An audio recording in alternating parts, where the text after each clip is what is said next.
अपनी जिम्मेदारियां मिली थी और लोकतंत्र में जब दोनों सदनों की कार्रवाई होती है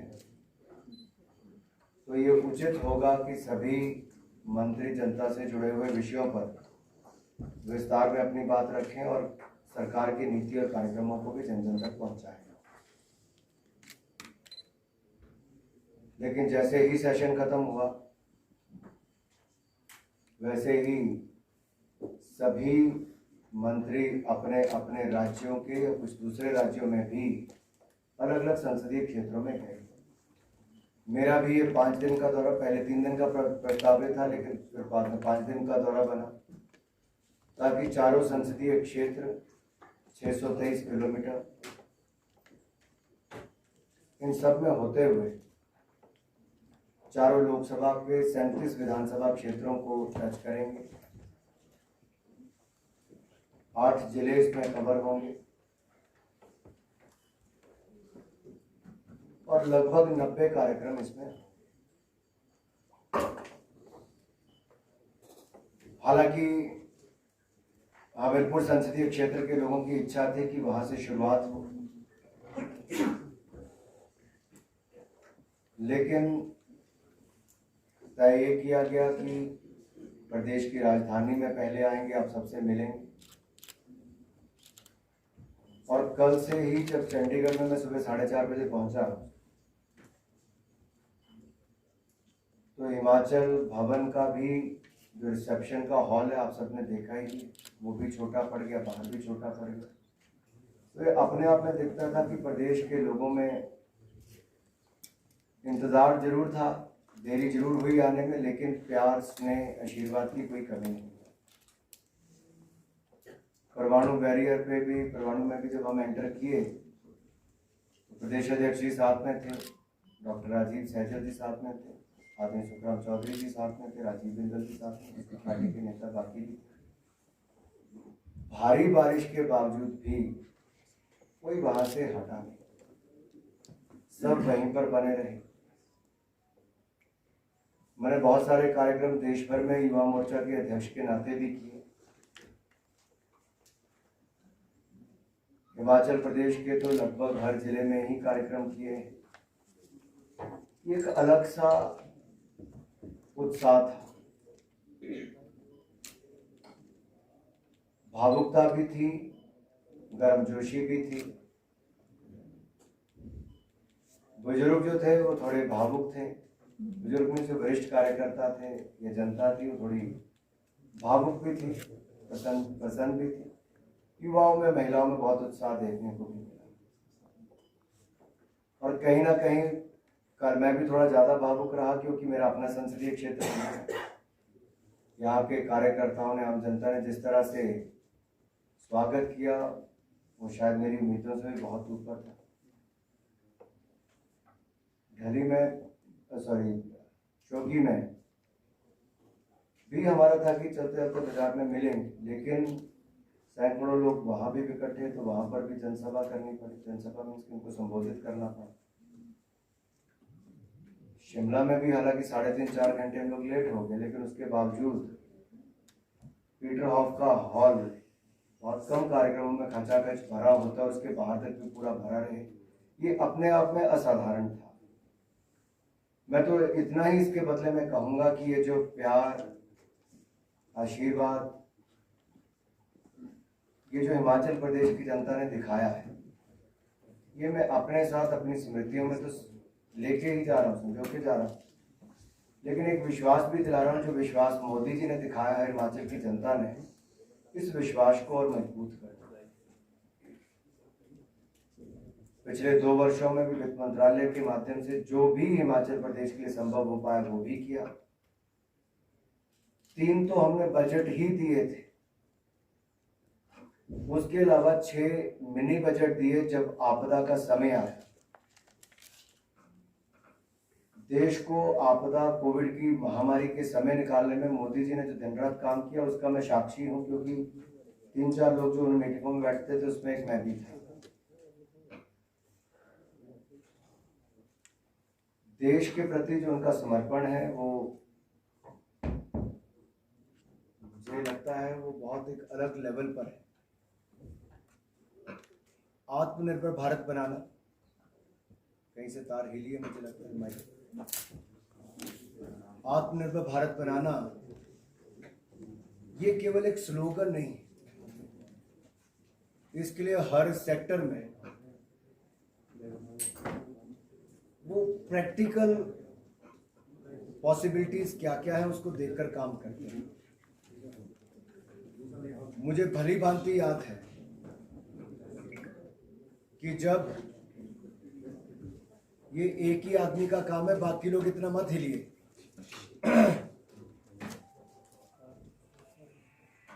जब आपदा का समय था तब भी आदरणीय मोदी जी आपदा में अवसर देखने का काम करते थे। जहां एक और कोविड वैक्सीन बनाने के लिए देश के साइंटिस्ट के साथ बात करते थे, मैन्युफैक्चरर्स के साथ बात करते थे कि स्केल अप कैसे करना है, वहीं दूसरी ओर कौन से ऐसे सेक्टर्स हैं जहां पर भारत को और बढ़ावा मिल सकता है, आत्मनिर्भर बन सकते हैं। For example defence. शायद दुनिया का कोई देश ऐसा सोच रहा हो कि इस महामारी के समय भी कोई देश ऐसा सोच रहा होगा कि हमें डिफेंस इक्विपमेंट इंपोर्ट कम करने, मेक इन इंडिया ज्यादा करने, आत्मनिर्भर ज्यादा करना। और उसी कोविड-19 के समय 200 आइटम्स ऐसी तय कर दी जो केवल make in India. Coal and mining की कोल बाकी जगह से इंपोर्ट होता है, उसको कम कैसे करना है उसके लिए निर्णय कर दिए। रेल जितना समय लेती थी उससे 50% समय लेना शुरू कर दिया और मुनाफा करना उस दृष्टि से शुरू किया। माल भाड़ा भी उस तरह से पूरा कुल मिलाकर ढुलाई में भी उन्होंने बहुत सहयोग किया। अब स्पेस का सेक्टर, दुनिया भर के देश, वहां की स्टार्टअप्स, एलॉन मस्क से लेकर बाकियों की कंपनियां जो है उसमें काम करती थी, लेकिन हमारे देश में सुविधा नहीं थी। स्पेस का सेक्टर भी लोगों के लिए खोल दिया। आज आप विश्वास मानिए इतने लोग उसमें अपना इंटरेस्ट दिखा रहे हैं जिसकी शायद हम लोग कल्पना नहीं कर सकते। तो कुल मिलाकर एक ऐसे नेता के साथ काम करने का मौका मिल रहा है जो विजनरी है। भारत को अमृत महोत्सव आजादी के 75वें वर्ष में जहां एक जन भागीदारी से जन आंदोलन बनाने के लिए वो समाज को जोड़ने का काम कर रहे हैं, वहीं पर 75वें वर्ष में संकल्प लेकर शताब्दी समारोह तक 100वें वर्षगांठ पर सिद्धि करने का भी एक रूट बना रहे हैं, एक रोड मैप बना रहे हैं। मैं तो आपसे लाइटर नोट पे साझा कर सकता हूं, क्योंकि जब मैं मंत्री बना उसके साथ साथ ही ओलंपिक्स शुरू होने लगी। मैं खेलों के साथ तो सन 2000 से जुड़ा हूं, 21 वर्ष मुझे हो गए। प्रधानमंत्री पहले के भी बुलाते थे, औपचारिकता होती थी, आते थे, चाय पीते थे, गपशप, फोटो ही चले जाते थे। आपदा के समय भी प्लेयर्स के साथ वर्चुअल रूप से जुड़ना, उनके परिवारों से बात करना, यहां तक जानकारी रखना कि किसको क्या इंजरी हुई थी, उसको कितना सुधार हुआ है, कौन उसका कोच है, क्या वो खाते हैं। ये आम बात नहीं है, हम लोग इसको ज्यादा बहुत कई बार नोटिस नहीं करते, लेकिन ये सोचने वाली बात है कि देश का प्रधानमंत्री, 135 करोड़ की आबादी के देश का प्रधानमंत्री, 128 मेंबर्स का कंटिंजेंट जो आज का सबसे बड़ा गया, उसके प्लेयर्स के बारे में भी जानता है। फिर उनको कहता है वापस आओगे तो मिलेंगे, ना केवल मिले, लाल किले पर बुलाया भी। वो उनको एक ब्रांड एम्बेसडर के रूप में देखते हैं। होड़ लगी थी लोगों की अनाउंसमेंट करने की, इस खिलाड़ी को ये दो तो वो दो, देना चाहिए, लेकिन देश के प्रधानमंत्री ने उनसे मांगा। मुझे भी लगा अचानक से कि एकदम से प्रधानमंत्री ने कहा कि आप सबसे कुछ मांग सकता हूं, तो मांगा भी क्या कि जो हमारे आज के बच्चे हैं वो कुपोषण का शिकार न हो। We have to look after the malnourished children, because that's a big challenge for India, and not only the 112 aspirational districts. It should be a mass movement, more awareness, and they requested these Olympians to go and visit at least 75 schools. Tell children what they should eat, and how to stay healthy and how to stay fit. तो एक स्वस्थ और सशक्त भारत के निर्माण के लिए भी ओलंपियंस को एक ब्रांड एम्बेसडर के रूप में उन्होंने इस्तेमाल करने का काम किया। और हमारी उसके बाद अगली कैबिनेट बैठक हुई तो वहां पे यहाँ पे भी अनौपचारिक तौर पर उठते उठते कहा कि आपको यानी कि स्मृति जी को, मुझे, हम लोगों को तैयार करके देना है कि किस क्षेत्र में कौन बच्चों का, हर किसी की अपनी, हिमाचल में कुछ और खाते हैं, केरल में कुछ और खाएंगे, पूर्वोत्तर में खाने की अलग अलग डिशेस हैं। तो उस दृष्टि से भी प्लान करने के लिए कहा गया कि क्या क्या करना चाहिए। यानी कि उनके लिए कुछ भी बात एक स्लोगन नहीं है, उसको लागू करने के लिए वो इतनी गंभीरता से गहराई में जाते हैं। ये बहुत सीखने को उनके साथ मिला। दूसरा, खेल भावना को या खेल को और प्रमोट करने के लिए स्कूलों में जाके खेले भी, तो उस बच्चे को याद रहेगा भारत का वो खिलाड़ी जो ओलंपियन है वो मेरे साथ आकर खेला। जहां तक विकास की बात है, कोविड के समय हम सब लोग मिल रहे हैं, दुनिया के कितने देश 55 करोड़ वैक्सीन दे पाए। अगर आज आप देखेंगे तो भारत एक ऐसा देश है जिसने मेक इन इंडिया वैक्सीन भी और 55 करोड़ वैक्सीन भी देश के हर राज्य को देने का काम किया। 35,000 करोड़ रुपया वैक्सीन के लिए हमने बजट में प्रावधान किया। यही नहीं, पिछले साल 94,000 करोड़ रुपया बजट था, 94,000 करोड़ रुपीस, जिसको बढ़ाकर हमने 2,23,000 करोड़ रुपया कर दिया।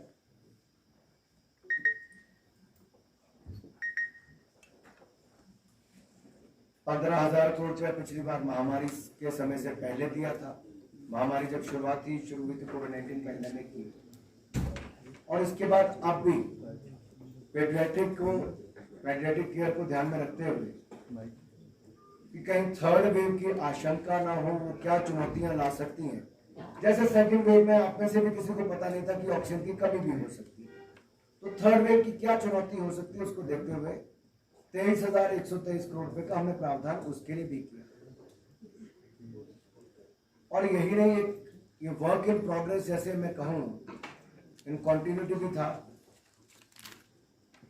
कि जब मोदी जी प्रधानमंत्री थे, नड्डा जी हमारे स्वास्थ्य मंत्री थे, तब भी हिमाचल प्रदेश के लिए किसी तरह की कोई कमी नहीं रखी। पीजीआई का अस्पताल ऊना में, 6 मेडिकल कॉलेज, बिलासपुर में एम्स अस्पताल, और बहुत सारे, जैसे सुपर स्पेशलिटी ब्लॉक शिमला में है, 150 करोड़ रुपए का वो है, वहीं पर एम्स 1351 करोड़ का है। तो 3 मेडिकल कॉलेज भी लगभग 600 करोड़ रुपए के इनके लिए दिया है, और ये भी अब बढ़ गया है। और 2 टेरिटरी केयर सेंटर्स जो हैं, ये आरसीसी शिमला और आरएच मंडी के लिए दिए गए, लगभग 90 करोड़ इस पर खर्च होगा। 6 ट्रॉमा सेंटर्स ये हमने अलग से दिए, टांडा, हमीरपुर, मंडी, रामपुर, चंबा और शिमला में 17 करोड़ रुपए एक की लागत है, कुल 47 करोड़ इस पर खर्च होगा। पीएम जन आरोग्य योजना के अंतर्गत पैसा दिया, और नेशनल हेल्थ मिशन को हमने